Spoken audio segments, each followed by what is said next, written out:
ಶಿವಮೊಗ್ಗ ಜಿಲ್ಲೆ ಶಿಕಾರಿಪುರ ತಾಲೂಕಿನ ಶಿರಾಳಕೊಪ್ಪದ ಬಳಿ ಒಬ್ಬ ಮಹಿಳೆಯ ಕೊಲೆ ನಡೆದಿದೆ. ಈ ಕೊಲೆಗೆ ಕಾರಣ ಮಾತ್ರ ಇನ್ನೂ ಗೊತ್ತಾಗಿಲ್ಲ. ಮೇಲ್ನೋಟಕ್ಕೆ ಇದೊಂದು ರೇಪ್ ಅಂಡ್ ಮರ್ಡರ್ ಅನ್ನೋದು ಕಂಡು ಬರ್ತಿದೆ. ಹೀಗಾಗಿ ಪೊಲೀಸರು ಕೂಡ ಅದೇ ರೀತಿ ಪ್ರಕರಣ ದಾಖಲಿಸಿಕೊಂಡು ತನಿಖೆ ನಡೆಸುತ್ತಿದ್ದಾರೆ. ಆದರೆ ಒಂಟಿ ಮಹಿಳೆಯ ಕೊಲೆ ಮಾಡಿದ್ದು ಯಾರು?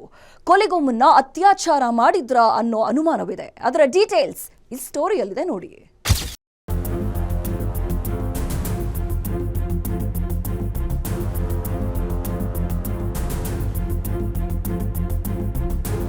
ಮನೆ ಮುಂದೆ ಜಮಾಯಿಸಿರೋ ಜನ, ಸ್ಥಳಕ್ಕೆ ಬಂದು ಮಹಜರು ಮಾಡ್ತಿರೋ ಪೊಲೀಸರು, ಜನ ಪ್ರವೇಶ ಮಾಡದಂತೆ ಮುನ್ನೆಚ್ಚರಿಕೆಯಿಂದ ಕಟ್ಟಿರೋ ದಾರದ ಬ್ಯಾರಿಕೇಡ್. ಈ ದೃಶ್ಯಗಳು ಕಂಡು ಬಂದಿದ್ದು ಶಿವಮೊಗ್ಗ ಜಿಲ್ಲೆ ಶಿಕಾರಿಪುರ ತಾಲೂಕಿನ ಶಿರಾಳಕೊಪ್ಪದ ಬೆಳಕಿ ಗ್ರಾಮದಲ್ಲೇ. ಇದಕ್ಕೆ ಕಾರಣ ಮಹಿಳೆಯೊಬ್ಬಳ ರೇಪ್ ಆ್ಯಂಡ್ ಮರ್ಡರ್.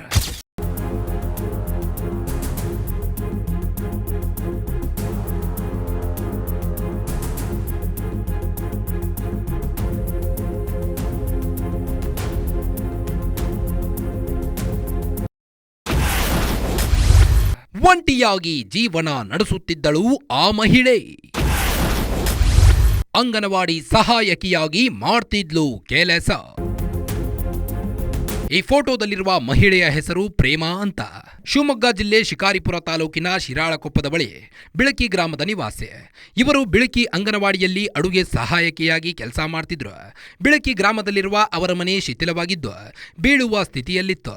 ಹೀಗಾಗಿ ಕಳೆದೊಂದು ವರ್ಷದಿಂದ ತೋರ್ಗಸಿ ಗ್ರಾಮದಲ್ಲಿ ಮನೆ ಬಾಡಿಗೆಗೆ ಪಡೆದುಕೊಂಡಿದ್ರು. ಆ ಮನೆಯನ್ನ ಬಾಡಿಗೆ ಪಡೆದುಕೊಂಡು ವಾಸವಾಗಿದ್ರು.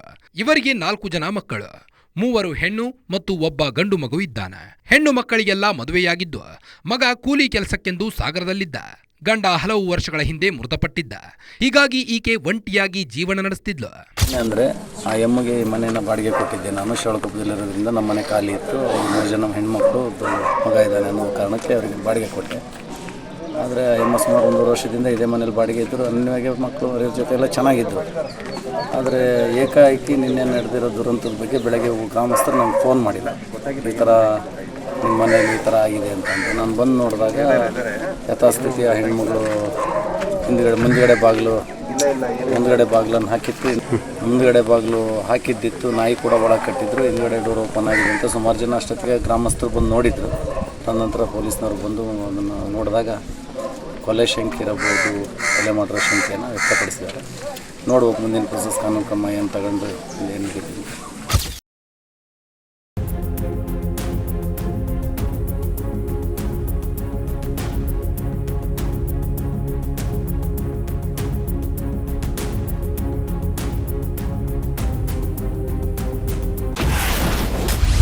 ಶುಕ್ರವಾರ ರಾತ್ರಿ 11:30ಕ್ಕೆ ಹೋಗಿತ್ತು ಒಂದು ಬೈಕ್. ಎಲೆ ಅಡಿಕೆ ಜಗಿಯುತ್ತಿದ್ದ ಗಂಗಪ್ಪನಿಗೆ ಕುತೂಹಲ. ಫೆಬ್ರವರಿ 13ರ ಶುಕ್ರವಾರ ರಾತ್ರಿ 11:30 ಹೊತ್ತಿಗೆ ಪ್ರೇಮಾ ವಾಸವಿದ್ದ ಮನೆಯ ಬಳಿ ಗಂಗಪ್ಪ ಮಡಿವಾಳ ಊಟ ಮಾಡಿದ ಬಳಿಕ ಎಲೆ ಅಡಿಕೆ ಜಗಿಯುತ್ತಿದ್ರಂತೆ. ಈ ವೇಳೆ ಬೆಳಕಿ ಗ್ರಾಮದಲ್ಲಿ ಅತ್ಯಂತ ವೇಗವಾಗಿ ಒಂದು ಬೈಕ್ ಪಾಸ್ ಆಯ್ತಂತೆ. ಆ ಗಂಗಪ್ಪನಿಗೆ ತೀವ್ರ ಕುತೂಹಲ ಉಂಟಾಗಿತ್ತು. ಬೈಕ್ನಲ್ಲಿ ಹೋದವ ಯಾರಿರಬಹುದು ಅನ್ನೋ ಕುತೂಹಲ ಆತನಿಗಿತ್ತು. ಪ್ರೇಮಾ ಮನೆಗೆ ಆಕೆಯ ಅಳೆಯಂದಿರು ಆಗಾಗ ಬಂದು ಹೋಗ್ತಿದ್ರು. ಅವರೇ ಇರಬಹುದು ಬಿಡು ಅಂತ ಅಂದುಕೊಂಡಿದ್ರಂತೆ. ನಾನು ದೇವಸ್ಥಾನದಾಗ ಬಂದು ಊಟ ಗಿಟ ಮಾಡಿ ಈಗಲೇ 9 ಆಗ್ತದೆ. ಅಷ್ಟು ಮಾಡಿ ಊಟ ಮಾಡ್ತೀವಿ ನೋಡಿದ್ದೆ. ಆಮೇಲೆ ಅಕ್ಕಿಲಿ ಹಾಕಿಂದು ಹೊರಗಡೆ ಉಗುಳೋದು ಒಂದು ಸ್ವಲ್ಪ ಹೊತ್ತು ಕುಂತು ಕರೆಕ್ಟಾಗಿ ರೋಡಿಗೆ ಟಚ್ ಆಗ್ತದೆ ಬೈಕ್. ಮತ್ತು ಅಲ್ಲಿ ಹೋಗಿ ತಳಗ ಆ ಕ್ರಾಸಿಗೆ ಹೋಗಿ ಎಡ್ಕೋಬೇಕಲ್ಲ ಅಲ್ಲಿ ಅಂತಂದ್ರೆ ಅಲ್ಲಿ ಸ್ವಲ್ಪ ಜೋಲಿ ಹೋತ್ರಿ ಅವನಿಗೆ ಕ್ರಾಸ್ ಹೋತು. ಆಮೇಲೆ ಗಪ್ಪನಿಗೆ ಕಾಲಿತ್ತು. ನನ್ನ ಕಣ್ಣು ಆ ಕಡೆಗೆ ಎತ್ತಿ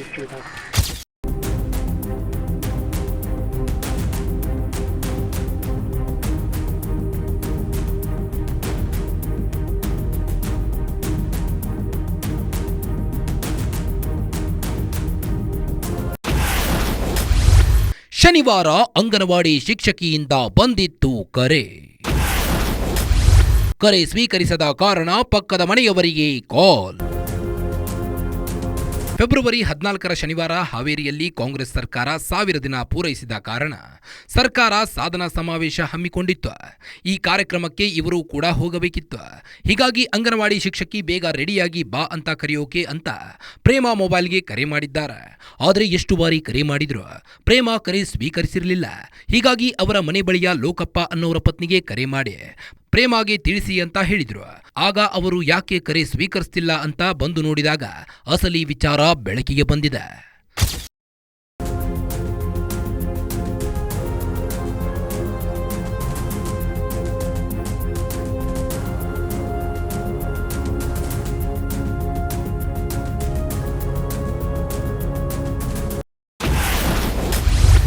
ಮನೆ ಬಳಿ ಬಂದಾಗ ಬಂದಾಗಿತ್ತು ಮುಂಬಾಗಿಲು, ಹಿಂಬಾಗಿಲಿನಿಂದ ಒಳಗೆ ಹೋದಾಗ ಸತ್ಯ ಬಯಲು. ಅಂಗನವಾಡಿ ಶಿಕ್ಷಕಿ ಕರೆ ಮಾಡಿದ ಬಳಿಕ ಲೋಕಪ್ಪರ ಪತ್ನಿ ಮನೆ ಬಳಿ ಬಂದು ನೋಡಿದ್ರು. ಆ ವೇಳೆ ಮುಂಬಾಗಿಲು ಬಂದಾಗಿತ್ತು. ಎಷ್ಟು ಬಾರಿ ಕದ ತಟ್ಟಿದ್ರೂ ಮನೆ ಒಳಗಿಂದ ಯಾವುದೇ ಪ್ರತಿಕ್ರಿಯೆ ಬಂದಿರಲಿಲ್ಲ. ಕೊನೆಗೆ ಹಿಂಬಾಗಿಲ ಮೂಲಕ ಒಳಗೆ ಹೋಗೋಣ ಅಂತ ಮನೆ ಹಿತ್ತಲಿಗೆ ಹೋಗಿ ಹಿಂಬಾಗಿಲು ತಟ್ಟಿದ್ದಾರೆ. ಒಂದು ಬಾರಿ ತಟ್ಟುವ ಹೊತ್ತಿಗೆ ಬಾಗಿಲು ಓಪನ್ ಆಗಿದೆ. ಒಳಗೆ ಹೋಗಿ ನೋಡಿದಾಗ ಪ್ರೇಮ ಅಂಗಾತವಾಗಿ ಮಲಗಿದ್ರು. ಅವರ ಮೈ ಮೇಲೆ ಉಡುಪುಗಳು ಇರಲಿಲ್ಲ, ನಗ್ನವಾಗಿ ಬಿದ್ದಿದ್ರಂತೆ. ಜೊತೆಗೆ ಗುಪ್ತಾಂಗದಲ್ಲಿ ರಕ್ತದ ಕಲೆಗಳು ಇದ್ವಂತೆ. ಕೂಡಲೇ ಅವರ ಸಂಬಂಧಿ ಸಾವಿತ್ರಿಗೆ ವಿಷಯ ಮುಟ್ಟಿಸಿದ್ದಾರೆ. ಆಕೆ ಬಂದು ಪ್ರೇಮ ಪಕ್ಕದಲ್ಲಿ ಬಿದ್ದಿದ್ದ ಸೀರೆಯನ್ನ ದೇಹದ ಮೇಲೆ ಹೊದಿಸಿದ್ರಂತೆ. ಬೆಳಗ್ಗೆ ಹಾಲು ಅಂತ ಇದ್ವಿ. ಈ ಕಡೆ ಆ ಮನೆ ಪಕ್ಕ ಅಕ್ಕಪಕ್ಕ ಇದ್ದವರೆಲ್ಲರೂ ನಮ್ಮನ್ನು ಬರ್ರಿ ನಿಮ್ಮ ಆಂಟಿ ಏನಾಗೈತಿ ಅಂತ ಕರೆಯಾಕೆ ಬಂದರು. ಆಮೇಲೆ ಹೋಗಿ ಬಾಡಿ ನೋಡಿದ್ವಿ. ಬಾಡಿ ನೋಡಿದ್ಮೇಲೆ ಒಂಥರ ರೇಪ್ ಕೇಸ್ ಥರ ಮಲಗಿತ್ತದು. ಆಮೇಲೆ ಪಕ್ಕ ಒಂದು ಸೀರೆ ಇತ್ತು, ಅದನ್ನ ಎಳೆದು ಮೈ ಮೇಲೆಲ್ಲ ಮುಚ್ಚಿದೆ. ಜನ ಅದು ಇದು ಏನು ಮುಟ್ಬೇಡಮ್ಮ, ಸೈಡು ಎತ್ತ ಏನು ಮುಟ್ಟಕ್ಕೆ ಹೋಗಬೇಡ ನೀನು ಅಂದರು. ಮುಟ್ಲೇ ಇಲ್ಲ. ಪಕ್ಕಕ್ಕೊಂದು ಸರ ಇತ್ತು, ತೆಗೆದಿಟ್ಟೆ.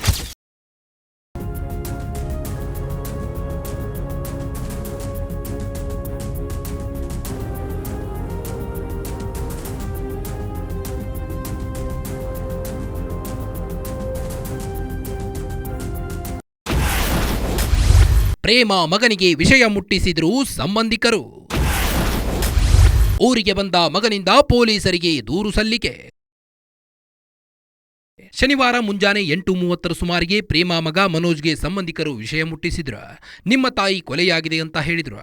ತಕ್ಷಣ ಆತ ಊರಿಗೆ ಓಡೋಡಿ ಬಂದವ ತಾಯಿ ಸ್ಥಿತಿ ಕಂಡು ಕಣ್ಣೀರಿಟ್ಟು ಪೊಲೀಸರಿಗೆ ದೂರು ನೀಡಿದ್ದ. ಆತ ನೀಡಿದ ದೂರಿನ ಅನ್ವಯ ಪೊಲೀಸರು ರೇಪ್ ಆ್ಯಂಡ್ ಮರ್ಡರ್ ಕೇಸ್ ದಾಖಲಿಸಿಕೊಂಡು ವಿಚಾರಣೆ ನಡೆಸುತ್ತಿದ್ದಾರೆ. ಬಿಳಕಿ ಗ್ರಾಮದ ಮುಖಂಡ ಶಿವನಾಯಕ್ ಹೇಳುವಂತೆ ಪ್ರೇಮ ಅತ್ಯುತ್ತಮವಾಗಿ ಕೆಲಸ ಮಾಡ್ತಿದ್ರಂತೆ. ಮಕ್ಕಳನ್ನ ಅತ್ಯಂತ ಸುರಕ್ಷಿತವಾಗಿ ನೋಡಿಕೊಳ್ತಿದ್ರು ಅಂತ ಮಾಹಿತಿ ನೀಡಿದ್ದಾರೆ. ಅಲ್ಲಿಂದ ಸುಮ್ಮನೆ ನನಗೆ 8 ಗಂಟೆ ಸುಮಾರು ಗೊತ್ತಾಗಿ ಸುದ್ದಿ ಗೊತ್ತಾದ ಕೂಡ ಇಲ್ಲಿ ಬಂದೆ. ಪಾಪ ಅಮ್ಮ ಕೆಲಸ ಮಾಡ್ತಾಯಿತ್ತು, ಅಂಗನವಾಡಿಯಲ್ಲಿ ಕೆಲಸ ಮಾಡ್ತಾಯಿತ್ತು. ಇದು ಹೆಲ್ಪರ್ ಕೆಲಸ ಮಾಡ್ತಾಯಿತ್ತು. ಮಕ್ಕಳಿಗೆಲ್ಲ ಕರ್ಕೊಂಡು ಹೋಗೋದು ತೊಗೊಂಡ್ರೆ ಭಾರಿ ಶೇಪ್ ಬಿಡ್ತಾಯಿತ್ತು. ಎಲ್ಲ ಮಕ್ಕಳಿಗೆ ರಿಮಾರ್ಕೆಲ್ಲ ಬಿಡ್ತಾಯಿತ್ತು. ಒಳ್ಳೆ ಆ ರೀತಿಯಲ್ಲಿ ಬಂದು ಗೊತ್ತಾದ ಸುದ್ದಿ ಬಂದ ತಕ್ಷಣವೇ ನೋಡಿ ಮತ್ತು ಅಷ್ಟೇ ಪೊಲೀಸ್ನವ್ರು ಬಂದರು. ಜೊತೆಗೆ ಒಳಗೆ ಹೋದ್ವಿ ನಾವು. ಅದು ಹೋದಾಗ ಏನಾಯ್ತಂದ್ರೆ ಅದರಲ್ಲಿ ಬಟ್ಟೆ ಎಲ್ಲ ಮುಚ್ಚಿದ ಮುಖ ಅಷ್ಟೇ ಕಾಣ್ತಾ ಇತ್ತು. ಅಲ್ಲೇ ಮರ್ಡರ್ ಆಗಿತ್ತು. ಶೀತಲಿ ಅಂದರೆ ಒಂದು ಸೀರೆ ಹಾಕಿದ್ರು ಮೇಲೆ ಒಂದು ಮುಖ ಕಾಣ್ತಾ ಇತ್ತು ಅಷ್ಟೇ. ಆಮೇಲೆ ನಾವು ಪೊಲೀಸ್ನವ್ರು ಹೋದಾಗ ನೋಡಿದಾಗ ಅದು ಹೇಗೆ ಅಂತ ಆಯಿತು. ಏನಾಗೈತಿ ಮರ್ಡರ್ ಪೊಲೀಸ್.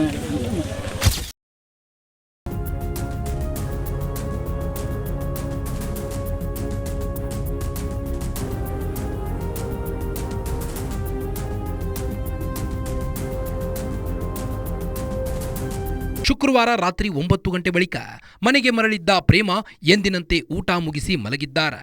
ಆದರೆ ಶನಿವಾರ ಬೆಳಗ್ಗೆ ಅವರು ಜೀವಂತವಾಗಿ ಎದ್ದೇಳಲೇ ಇಲ್ಲ. ಹಾಗಿದ್ರೆ ಪ್ರೇಮಾರ ಮೇಲೆ ಮೃಗದಂತೆ ಎರಗಿ ಅತ್ಯಾಚಾರ ಮಾಡಿದ್ಯಾರು? ಅತ್ಯಾಚಾರ ಮಾಡಿದ ಬಳಿಕ ಆಕೆಯನ್ನ ಕೊಂದು ಹಾಕಿದವರು ಯಾರು? ಗಂಗಪ್ಪ ನುಡಿದ ಬೈಕ್ನಲ್ಲಿದ್ದ ವ್ಯಕ್ತಿಯೇ ಪ್ರೇಮ ಮೇಲೆ ಅತ್ಯಾಚಾರ ಎಸಗಿ ಕೊಲೆ ಮಾಡಿದ್ನ? ಹಿಂಬಾಗಿಲಿನಿಂದ ಎಸ್ಕೇಪ್ ಆದವ ಹೋಗಿದ್ದಾದ್ರೂ ಎಲ್ಲಿಗೆ? ಈ ಎಲ್ಲಾ ಪ್ರಶ್ನೆಗಳಿಗೆ ಉತ್ತರ ಕಂಡುಹಿಡಿಯೋ ಕೆಲಸವನ್ನ ಪೊಲೀಸರು ಮಾಡ್ತಿದ್ದಾರೆ. ಶೀಘ್ರವೇ ಪ್ರೇಮ ಹತ್ಯೆ ಹಿಂದಿನ ಸತ್ಯ ಬಯಲು ಮಾಡ್ತೀವಿ ಅನ್ನೋ ವಿಶ್ವಾಸವನ್ನ ಪೊಲೀಸರು ವ್ಯಕ್ತಪಡಿಸಿದ್ರು. ಹಳ್ಳಿಯಲ್ಲಿದ್ದ ಮಹಿಳೆ ಮೇಲೆ ಅತ್ಯಾಚಾರ ಮಾಡಿ ತಪ್ಪಿಸಿಕೊಂಡಿದ್ದು ಹೇಗೆ ಅನ್ನೋ ಪ್ರಶ್ನೆಗಳು ಈಗ ಎದ್ದಿವೆ.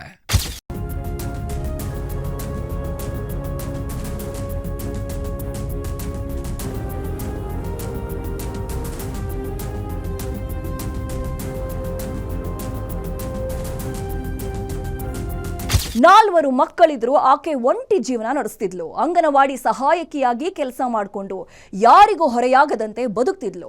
ಅಂತಹ ಮಹಿಳೆಯನ್ನ ಕೊಲೆ ಮಾಡಲಾಗಿದೆ. ಪೊಲೀಸರು ರೇಪ್ ಅಂಡ್ ಮರ್ಡರ್ ಕೇಸ್ ದಾಖಲಿಸಿಕೊಂಡು ತನಿಖೆ ಕೈಗೊಂಡಿದ್ದಾರೆ. ಶೀಘ್ರವೇ ಆರೋಪಿಗಳನ್ನ ಬಂಧಿಸುವ ವಿಶ್ವಾಸ ವ್ಯಕ್ತಪಡಿಸಿದ್ದಾರೆ. ಇದಾಗಿತ್ತು ಈ ಹೊತ್ತಿನ ವಿಶೇಷ. ನೋಡ್ತಾ ಇರಿ, ಇದು ಗ್ಯಾರಂಟಿ ನ್ಯೂಸ್. ಸುದ್ದಿ ಖಚಿತ, ನ್ಯಾಯ ನಿಶ್ಚಿತ.